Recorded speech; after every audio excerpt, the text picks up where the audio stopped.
Merci de rester fidèle au programme d'ITV. C'est parti pour cette édition du soir. Les titres.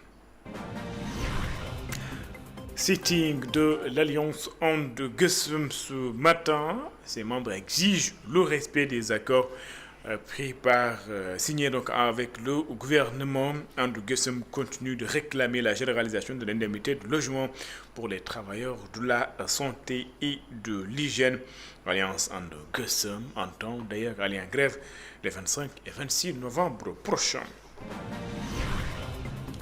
Abandon des filles à l'école, l'association Promotiari s'inquiète du taux élevé. L'organisation invite les autorités à construire de nouvelles infrastructures scolaires pour mettre fin à la déperdition scolaire.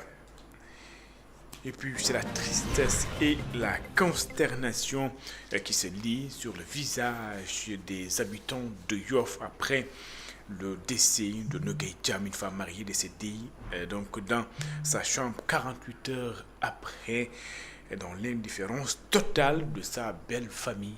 Le voisinage en colère estime qu'il s'agit d'une négligence grotesque. Voilà pour les titres. Le développement, c'est dans une poignée de secondes. Bienvenue. Sitting de l'Alliance And Guessum ce matin. Le syndicat exige le respect et le suivi des accords signés avec les autorités. Les agents de santé continuent de réclamer la généralisation de l'indemnité de logement pour les travailleurs de la santé et de l'hygiène. And Guessum compte d'ailleurs aller en grève les 25 et 26 novembre si rien n'est fait. Catherine Sigandour et Sedman Diallo. Entre dénonciation du favoritisme, contestation de l'ingérence de la direction générale et revendication d'une meilleure couverture sanitaire, les travailleurs ont exprimé leur ras-le-bol à travers des pancartes sans équivoque. Ce sit-in qui touche l'ensemble des structures sanitaires du pays vise avant tout à faire respecter les accords signés entre le gouvernement et And Guessum, selon Yahoba Fall, président de l'Assas And Guessum de la région de Dakar. Depuis ce matin, nous avons déclaré au niveau national le sitting qui doit toucher l'ensemble des structures sanitaires du pays, dont l'objet global, c'est le respect des accords signés entre And Guessum et le gouvernement du Sénégal depuis le 10 mai 2022.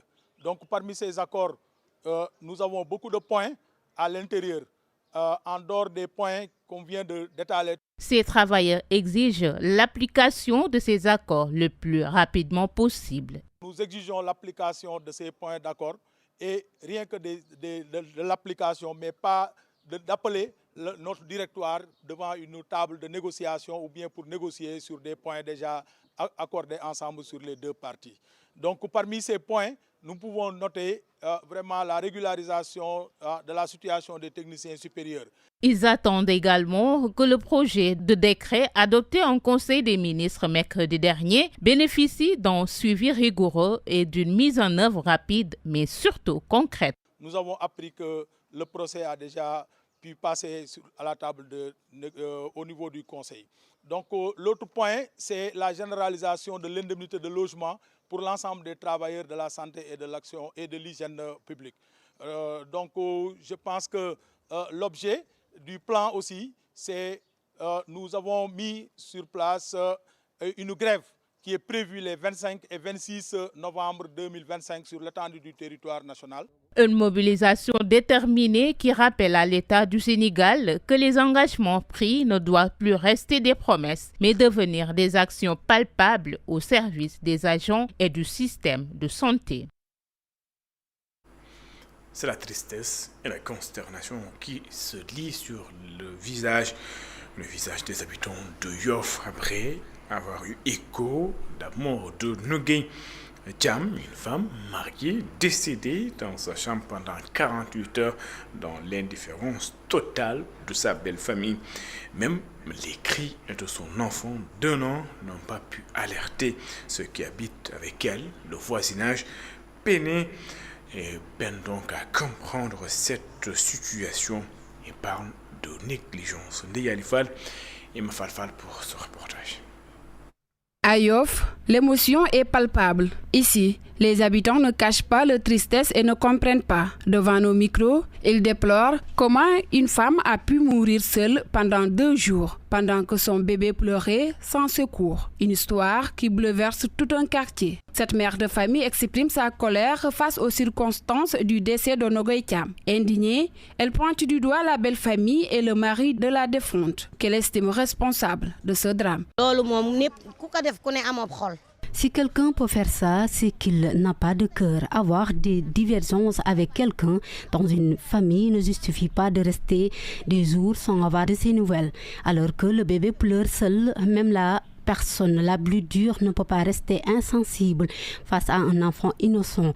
La belle famille et particulièrement la belle-mère n'aurait jamais dû laisser cette situation se produire.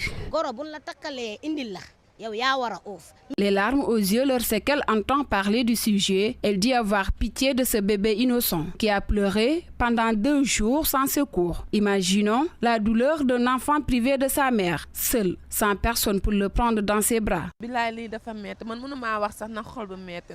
C'est très difficile. J'ai le cœur meurtri. Je ne peux même pas parler. Avec les pleurs du bébé enfant, je sais combien un enfant souffre quand sa maman n'est pas à ses côtés. La cohabitation doit être revue et les belles-mères doivent davantage soutenir les épouses de leurs fils.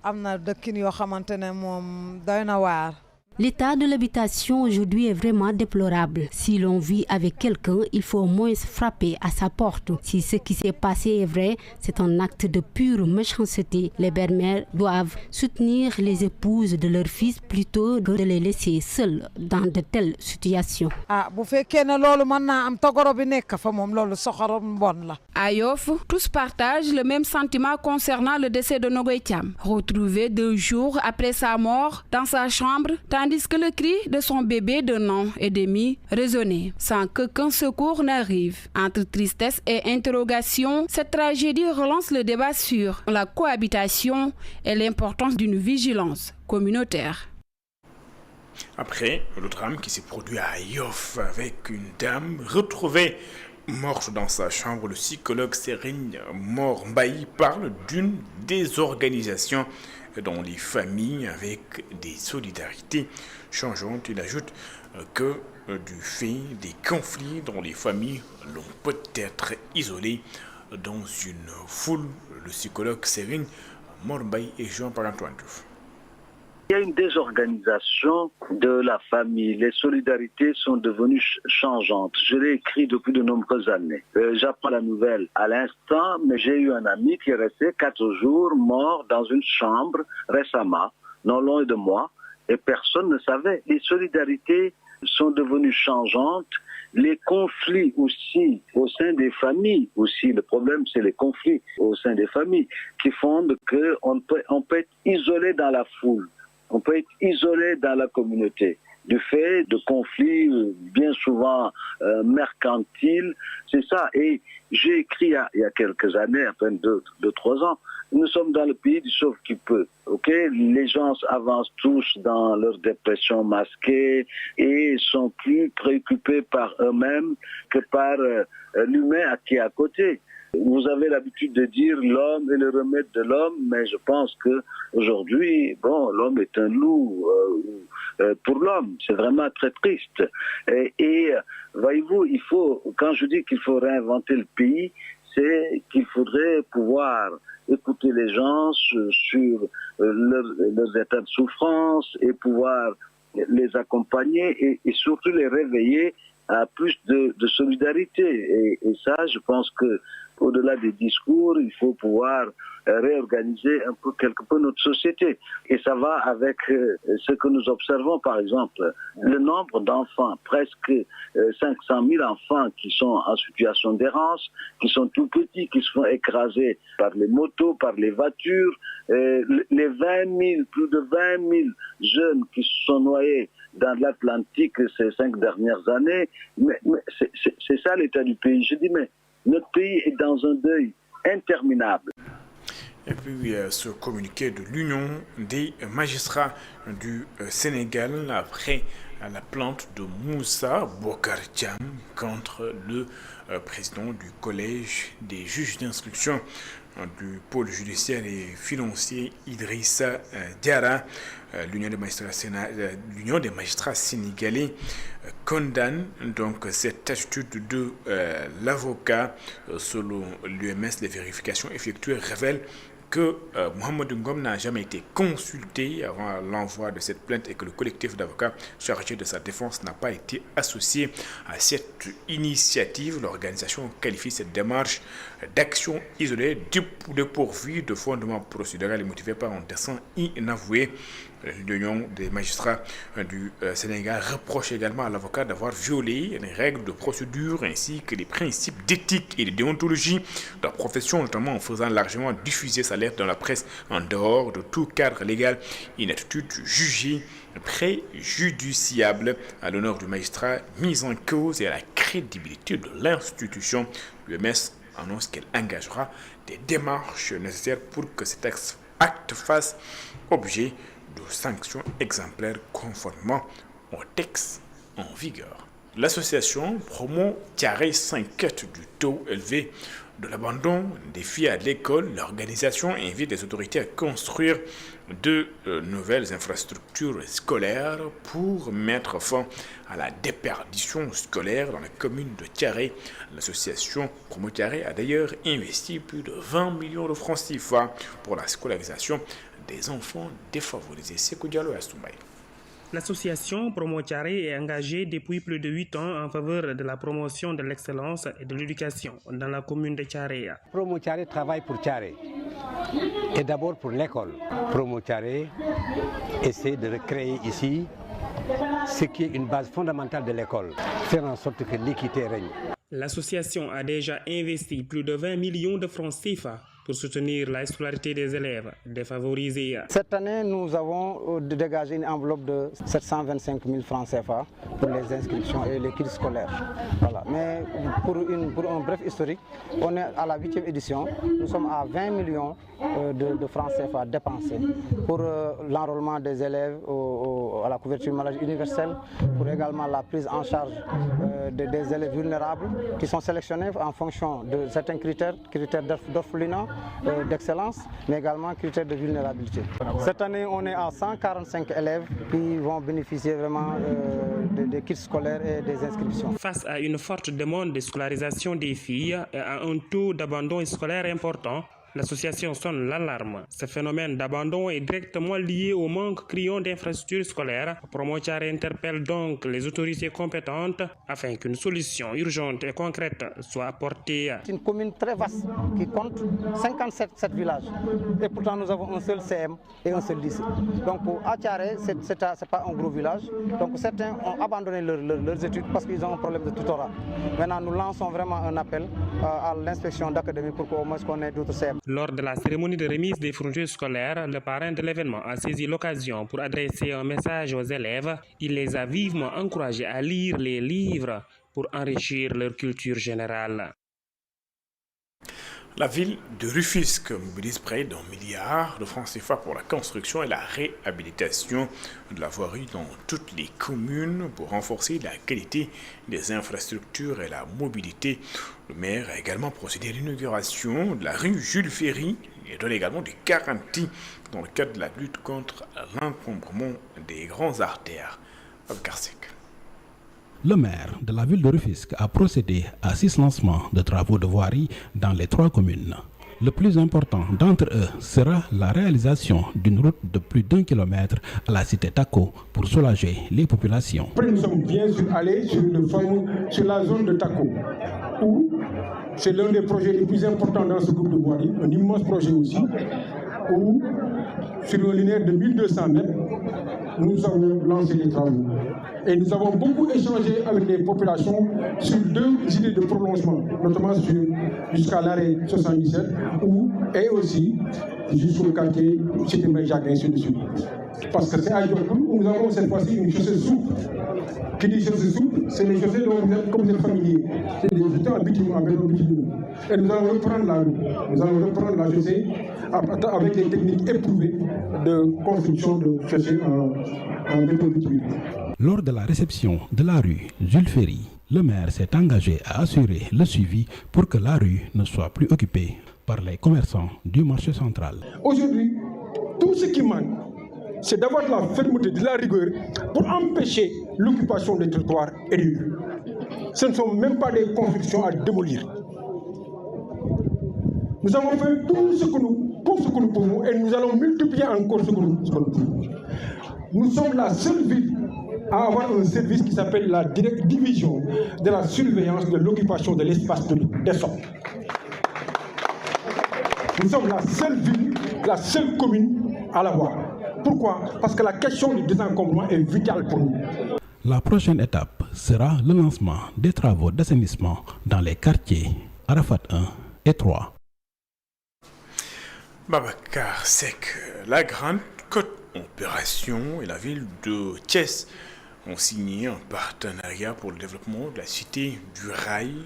GCO veut, dans le cadre de sa responsabilité sociétale d'entreprise, appuyer la mairie dans plusieurs projets. Babacar Diop, maire de la ville, se réjouit de cette collaboration. Isidore Alexandre Sen et Samba Fall. Ville de Thiès, Grande Côte Opération, de belles perspectives de partenariat se dessinent. Ça ouvre des pistes de partenariat, de collaboration. Nous, partout où nos opérations ont un impact, nous tenons vraiment à échanger avec les élus, à échanger avec les populations pour essayer de trouver des pistes de collaboration, des pistes de travail pour que l'exploitation minière puisse bénéficier à tout le monde. Une visite guidée pleine d'informations, le maire de Thiès s'est dit édifié des impacts de l'exploitation du zircon au sein de la population locale. Il y a beaucoup d'impacts par rapport à l'action donc de GCO sur le terrain. Et comment ces impacts-là ont été compensés? Comment, dans l'action qu'elle développe sur le terrain, elle prend en charge évidemment toutes ces populations impactées. Parce que l'action sur le terrain, c'est une action aussi qui pousse des populations à tourner des vies, à tourner même le dos à un monde et à rompre souvent avec leur propre terre, et avec des traditions, des cultures, donc tout ça, et voir sur le terrain quelle est l'action développée sur le terrain que nous avons pu aussi constater. La ville de Thiès aussi devrait être concernée par la responsabilité sociétale d'entreprise. J'avais déjà remarqué par ailleurs, donc à travers d'autres rencontres, nous avons eu beaucoup de difficultés, des conflits à gérer, mais j'ai toujours trouvé une équipe très responsable, une équipe très ouverte, et ça me permet donc ici de formuler une demande solennelle auprès de la GCO, de la direction, et pour que l'entreprise puisse en tout cas être plus présente au niveau de notre ville et pour que l'action de l'entreprise puisse davantage bénéficier aux populations de Thiès à travers des projets de notre ville que dans les prochains jours que je présenterai. Récemment à Thiès, un train de GCO avait été impliqué dans un accident mortel, ce qui avait provoqué une sortie musclée du maire à l'endroit de l'industriel, un problème qui a fini par être posé sur la table pour arrondir les relations entre la ville de Thiès et les responsables de GCO. Et puis, parlons tout à fait d'autres choses au bulletin météo. Donc, avant de poursuivre cette édition avec un vent froid ou frais qui est donc annoncé dans les jours à venir par la météo, qui annonce également une forte couverture nuageuse qui peut entraîner des fines gouttes de pluie. Ce sera donc sous week-end. Retenez que le vent fort en mer sur l'axe Saint-Louis-Ziguinchor, ce sera donc du samedi 22 novembre, mardi 25 novembre. Le point météo avec Momodou Ba, il est ingénieur et prévisionniste à Nancy. Nous attendons à des forte couverture nuageuse, une forte nébulosité sur la période de cet après-midi-là, vendredi après-midi, jusqu'à dimanche, sur une bonne partie du pays, surtout sur la façade ouest du pays, telle que Dakar, Thiès, Louga et une bonne partie de la partie nord, c'est-à-dire Saint-Louis, Podor et Dagana. Alors il faut toutefois noter que ces couvertures nuageuses-là vont adoucir les températures naturellement sur la période considérée et éventuellement vont donner des fines gouttes de pluie sur la façade ouest telle que Dakar et sur la partie nord telle que Saint-Louis, Podor et Dagana. Donc sur ces trois localités-là, on peut attendre à un adoucissement des températures et qui pourrait éventuellement donner des fines gouttes de pluie. Maintenant, par rapport à l'autre information, ça concerne les usagers de la mer, c'est-à-dire les pêcheurs. L'information, c'est des vents forts que nous observerons sur la période de samedi à partir de 18h et qui vont aller jusqu'à mardi, jusqu'à mardi 12h. Donc ces vents forts-là auront une intensité supérieure ou égale à 40 km/h et qui pourront impacter même sur les activités des pêcheurs et éventuellement amener des dangers au niveau de la mer. Donc c'est pour informer les pêcheurs afin qu'ils puissent prendre les précautions nécessaires pour ces phénomènes-là que nous attendons sur la période du samedi 18h jusqu'à mardi 12h. Il faut toutefois noter que ce phénomène-là va concerner surtout la façade ouest du pays, c'est-à-dire sur toute la côte de Saint-Louis jusqu'à Ziguinchor. Et puis au monde de sport, dans cette édition, un jeune originaire de Nianing a réalisé un exploit, faire le tour du Sénégal à vélo, étudiant au Centre national d'éducation populaire et sportive. Il a accompli ce défi sportif qui s'était d'ailleurs fixé. Il s'en félicite. Les populations de Nianing ont accueilli le cycliste dans une liesse populaire accompagnée de notes musicales.